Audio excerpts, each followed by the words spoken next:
नमस्कार, देख रहा इंडिया बोल रहा है मीडिया में आपका स्वागत है। आप देख रहे हैं और भारत टीवी चैनल में हूं आपके साथ अक्षय बच्चन जेपी। और इस वक्त मैं रोहतास जिला के विक्रमगंज अनुमंडल के डिवाइन लाइट पब्लिक स्कूल के प्रांगण में मौजूद हूं मैं। और पीछे में आपको एक मंच दिखाई दे रहा है, यही एक छोटा मंच आपको अभी दिखाई दे रहा होगा। और कहीं ना कहीं यही मंच से छोटे छोटे कलाकार आज बड़े बड़े मंचों तक पहुंचे हैं, बड़े बड़े पर्दों तक पहुंचे हैं। और कहीं ना कहीं यही स्कूल जो होता है वो एक से बढ़कर एक प्रोडक्ट तैयार करता है, चाहे वो डीएम हो, एसपी हो, डीएसपी हो, कलेक्टर हो, जो भी हो। कहीं ना कहीं यही विद्यालय से पढ़ करके और आगे तक बढ़ते हैं और अपने भारत के कई राज्यों को जा करके चलाते हैं, कई डिपार्टमेंट को चलाते हैं और कहीं ना कहीं अपने क्षेत्र के नामों को ऊंचे तक ले जाते हैं। अभी ये मंच जो देख रहे हैं, यही मंच पे अभी एक से बढ़कर एक छोटे छोटे कलाकार जो कि इस स्कूल के पढ़े हुए बच्चे हैं, वो इस मंच पर आकर के धमाल मचाएंगे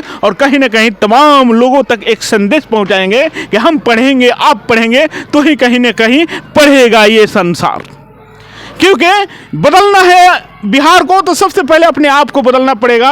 और ये जो देख रहे हैं यहाँ पर, ये तमाम लोग हम आपके सामने ये दिखाई दे रहे हैं, ये सभी लोगों ने कहीं ना कहीं एक छोटे छोटे कड़ों को सजा करके एक बहुत सी इमारत बनाने के प्रयास करते हैं। क्योंकि सभी लोग के प्रयास से जो बच्चे हैं वो पढ़ते हैं और आगे तक बढ़ते हैं, उसके बाद अपने क्षेत्र के नाम को उजागर करते हैं। अभी इस स्कूल से पढ़े हुए बच्चे एक से बढ़कर एक पद पे पहुंचे हुए हैं। यहाँ के डायरेक्टर जो है उनसे मैं बातें करने का प्रयास करूंगा। उससे पहले इस मंच पे जो कलाकार आ रहे हैं, उस कलाकार को इस मंच पे धमाल बनाने लायक किसने बनाया है, उससे भी मैं बातें करके और आप तक ये संदेश पहुंचाने का प्रयास करूंगा। कृपया कैमरा को आगे लाया जाए।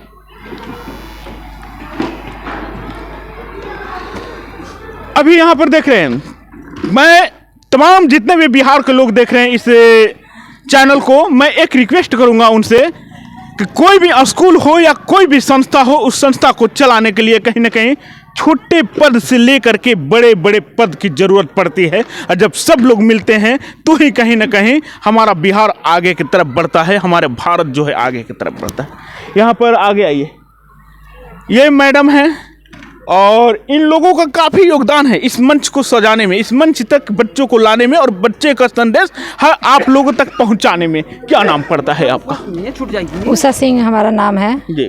और ये डिवाइन लाइट पब्लिक स्कूल में मैं 15 वर्षों से कार्यरत हूँ। 15 वर्षों से कार्यरत हैं। और क्या क्या करती हैं यहाँ पर आप? मैं एक शिक्षिका हूँ। अच्छा। और बच्चों को मोटिवेशन देना हमारा काम है, शिक्षा के प्रति बच्चों में जागरूकता फैलाना, ये सब हमारा काम है। अभी इस मंच पे बहुत सारे बच्चे आएंगे और आने के बाद में धमाल मचाएंगे और कहीं ना कहीं यहाँ से एक सांस्कृतिक कार्यक्रम का संदेश तमाम लोगों तक पहुँचाएंगे। उस बच्चों को यहाँ तक पहुँचाने में काफ़ी योगदान किसका रहा? सर, हमारे विद्यालय के सभी जो हमारे शिक्षकगण हैं, शिक्षिकाएं हैं, सभी लोग का योगदान है इसमें, भरपूर साथ दिया है, तभी हम लोग मतलब इस प्रोग्राम को किए हैं। अभी आप देख रहे हैं, एक तरफ आप देख रहे होंगे इस तस्वीरें में कि जो बच्चे हैं वो कलाकार के रूप में आकर के और कहीं ना कहीं यहाँ से एक से बढ़कर एक संदेश देते हैं। यही वो मंच होगा, ये मंच से ऐसा ही छोटे छोटे मंच से कहीं ना कहीं आज बड़े बड़े स्टार निकले हुए, जैसे पवन सिंह हो गए, खेसारी लाल यादव हो गए, अमिताभ बच्चन जी हो गए। वो सारे लोग कहीं ना कहीं स्कूल से ही पढ़ करके आगे बढ़ते हैं और यही स्कूल पर एक सीखने का मौका मिलता है उन्हें, जहाँ से के कुछ उनके भटक और उनके डर को खोला जाता है। अभी मैम एक मिनट आप आ गए, आइए। क्यों, क्या कोई दिक्कत आपको? आप भी तो बच्चों को आगे तक पहुंचाने में काफ़ी योगदान है आपका। आप क्या करती हैं? पढ़ाते हैं। क्या पढ़ाती हैं आप? एसएसटी। यानी आपके पढ़ाए हुए बच्चे आपसे खुश हैं? हाँ। आप खुश हैं कि नहीं अपने बच्चे से पूछने में पता चलेगा ना। और बच्चों से आप खुश हैं कि नहीं? हाँ, मैं तो बहुत खुश हूँ।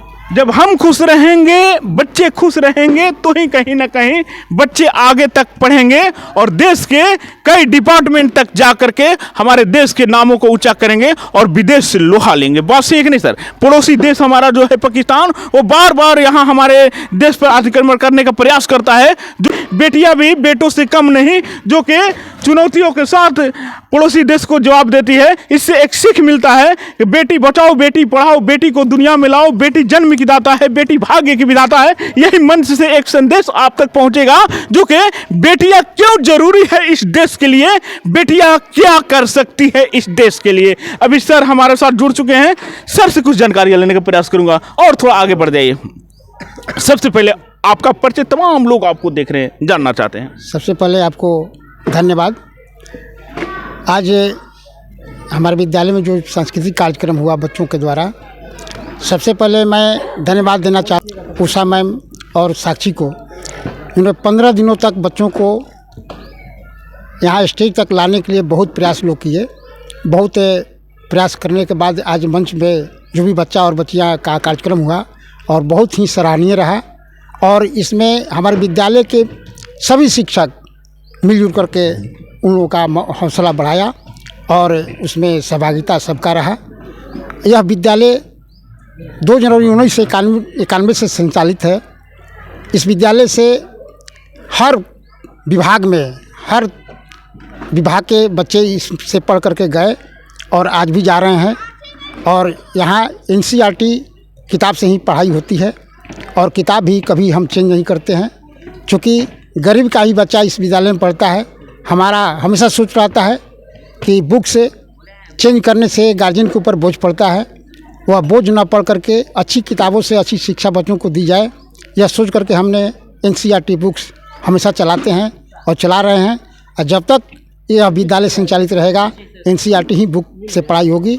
हम चाहेंगे कि हमारे जितने भी शिक्षक मन तन से जितना मेहनत करते हैं और बच्चों को शिक्षा देते हैं, तो हमारा शुभकामना है उन लोगों को। और हम चाहेंगे कि आगे इसी तरह से इस विद्यालय के बच्चे हर दिशा में जाएं, चाहे सांस्कृतिक कार्यक्रम हो या क्रिकेट का खेल का मैदान हो, हर क्षेत्र में यहाँ से बच्चे निकले और योग्य बने। हर क्षेत्र में बच्चे निकले और उस योग बने जिस योग हम सोचते हैं, जिस योग बच्चे के माँ बाप सोचते हैं। 15 दिन का प्रयास इन लोगों का आज इस मंच से एक धमाल दिखाएगा आप तमाम लोगों को कि आप देख करके चकित रह जाएंगे कि बच्चों को पढ़ाना क्यों ज़रूरी है, बच्चों को आगे बढ़ाना क्यों ज़रूरी है। मजदूरी तो मजबूरी में सब करते हैं, लेकिन अपने बच्चे को मजदूर नहीं बनाना है। अब मजदूर बनाना है तो सरकारी सेवक की तरह मजदूर बनाना, जो कि सरकारी विभागों में जा करके और कहीं ना कहीं हमारे देश का सेवा करे। और शिक्षक के मतलब ही होता है शिक्षा, और शिक्षक उसी को कहा जाता है जिसके अंदर शिक्षा हो, और शिक्षा उसी को कहा जाता है जो हर किसी के दर्दों को समझे और हर किसी के दर्दों पर मरहम लगाने का प्रयास करे। जैसे कि अभी भारती सर ने बताया कि मैं जो भी किताबें चलाता हूँ बुक चेंज नहीं करता हूँ। चेंज नहीं करने से बुक ये होता है कि बच्चे अगर हमारे स्कूल से निकलते हैं तो फिर नेक्स्ट बच्चे जो आते हैं वही पुरानी किताबें से पढ़ लेते हैं, क्योंकि शिक्षा जो होती है वो चेंज नहीं होती और बच्चे के जो गार्जियन हैं उन पे लोड भी नहीं पड़ती है। इसलिए पढ़ेगा इंडिया तो ही बढ़ेगा इंडिया। बस एक नहीं है, मेरा ये प्रयास कैसा लगा एक बार कमेंट बॉक्स में कमेंट करके जरूर बताइएगा। और मैं स्कूल के बारे में इसलिए आप लोगों को दिखाता हूं कि स्कूल से ही बच्चे पढ़ते हैं तो कहीं ना कहीं बड़े बड़े पदाधिकारी बन करके और अपने देश की रक्षा करते हैं। देश के लिए आपकी क्या सोच है एक बार जरूर हमें बताइएगा। तब तक के लिए नमस्कार, जय हिंद, जय भारत।